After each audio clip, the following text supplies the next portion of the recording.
Good evening, everyone. Prep and Mama here. I'm sitting here surrounded by Christmas gifts that I've been wrapping. I feel like it looks like Christmas blew up in here.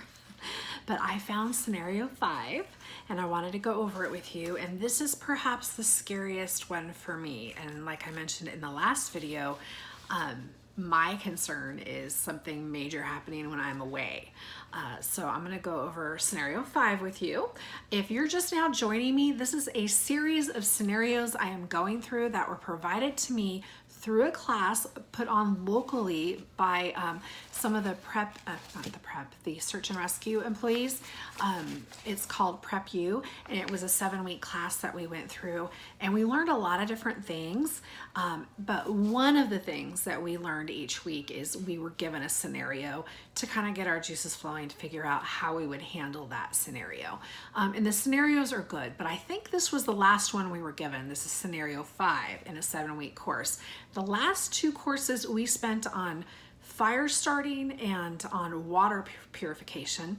And I've also signed up for like an 8-hour water class that just does nothing but talk about how to handle water, how to make it safe, and all that stuff. And then I think I also signed up for, I'm on a waiting list for a more specific medical class. So I'm kind of excited to be called about those. But without further ado, let's get into scenario number 5. The name of it is probably going to be a little bit, you're gonna be like, what? Especially if you're just now joining me or if you're new here. I live in the Pacific Northwest, and in our area, we expect a earthquake at any point on the Cascadia subduction zone. So that's just off the course of mostly Oregon, but parts of Washington and Northern California.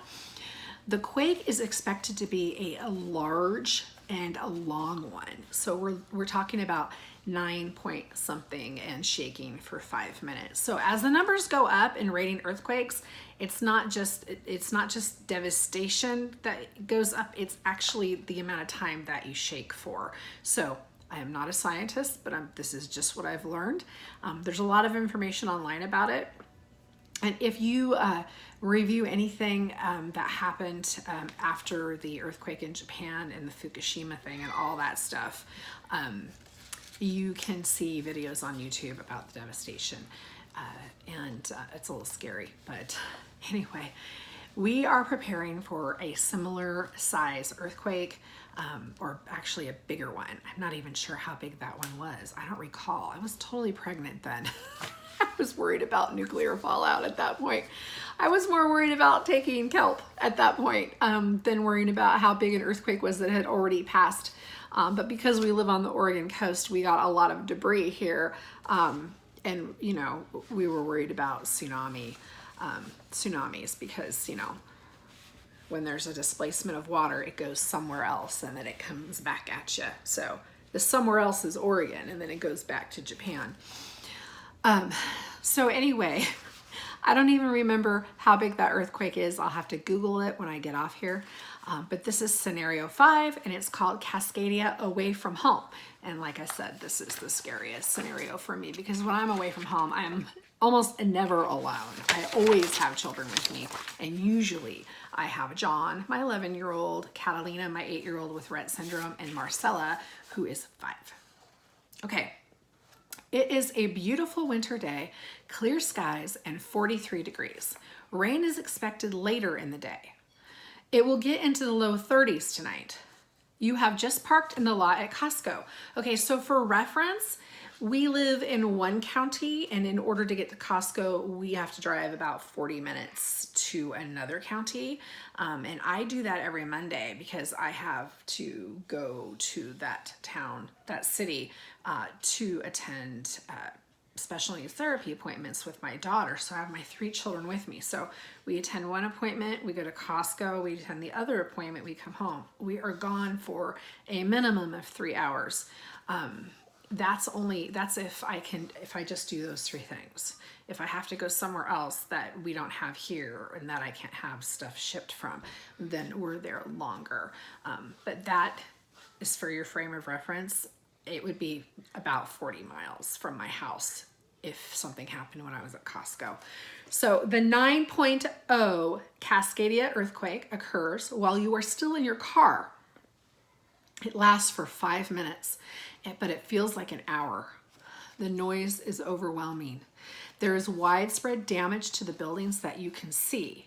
Okay, there's not a ton of buildings out where Costco is, and they're all industrial. So the ones we can see are big buildings, and they're concrete walled buildings. So that's scary.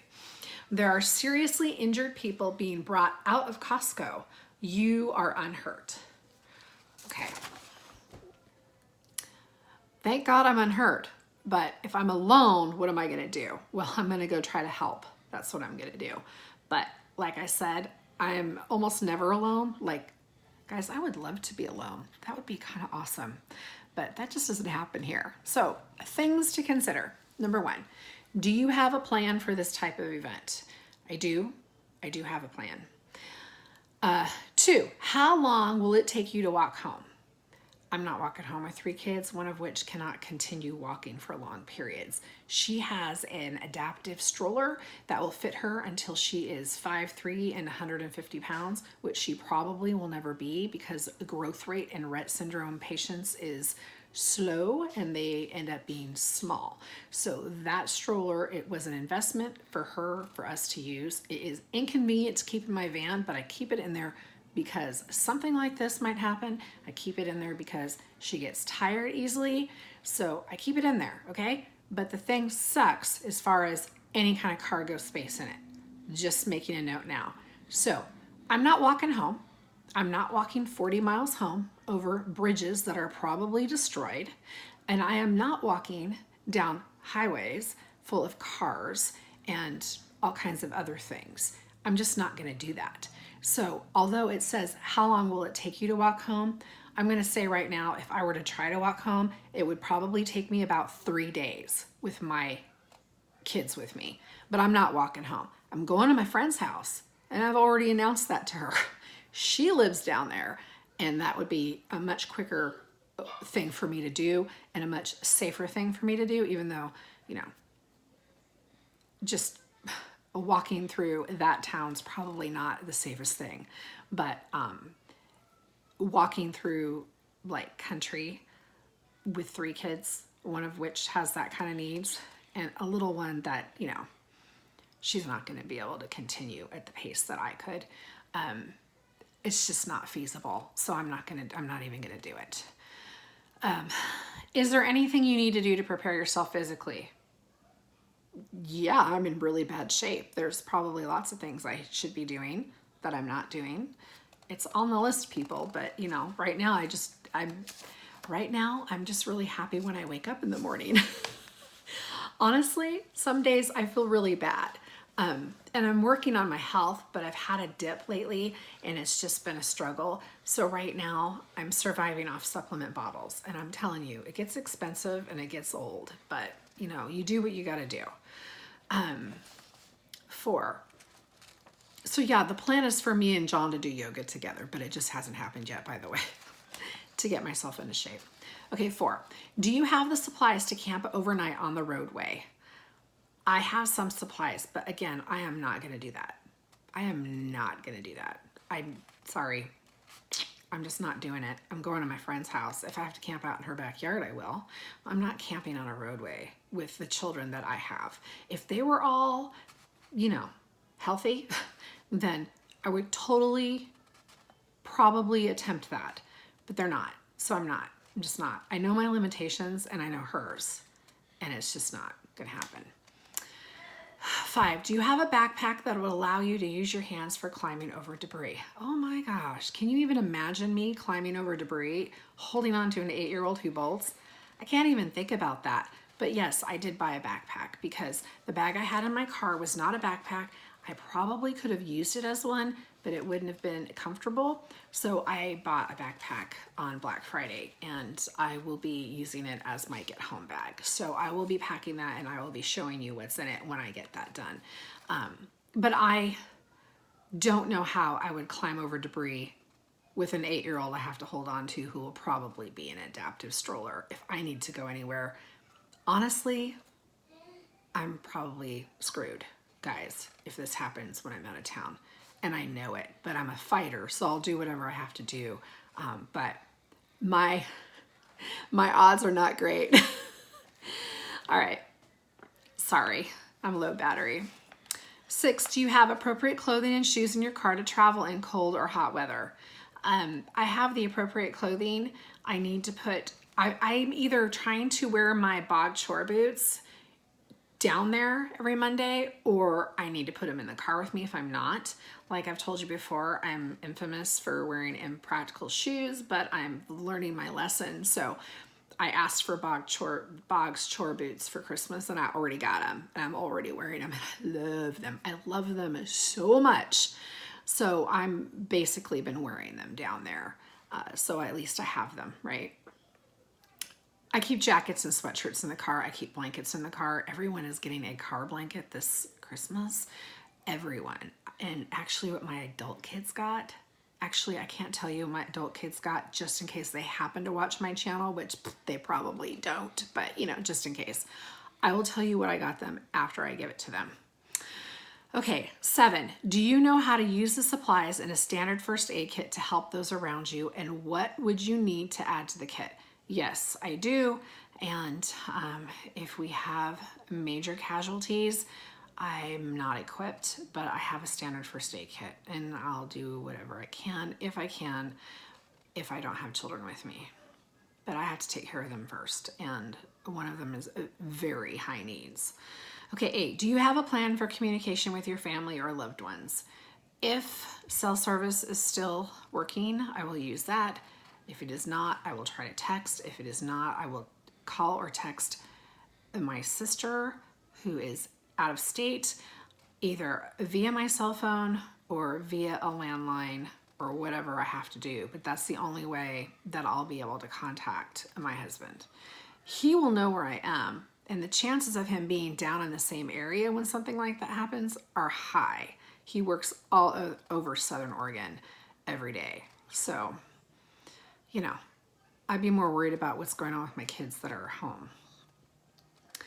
9, would you know what to do if you came across a down power line? Yes, do not lift both feet up off the ground at the same time. You must have a foot on the ground at all times around a down power line. So besides avoiding it, if you're anywhere near one, you must keep one of your feet touching the ground at all times. Yes, that's what you need to do. 10, what specific items would you like to add to your kit? Wool socks, gloves, hat, chapstick, walking stick. How about all of the above? My kit's not even in my car. I'm still working on it, so I will be back to show that to you when I have it done. And 11, does each car contain the necessary items for you to get home? No, the only car that has even close is mine. Nobody else's does. My husband doesn't carry anything, but possibly a first aid kit, and honestly, he has a new van. I'll bet you he did not transfer a first aid kit to that van.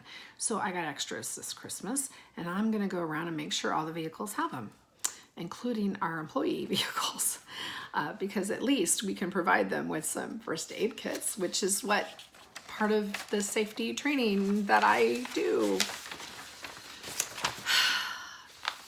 is a result of, whatever, anyway. Okay, so again, we have this. Put your plan in place. What do you need to do? What do you need to do them by? And that is that. If the big one hits when I am not in town, I'm probably screwed.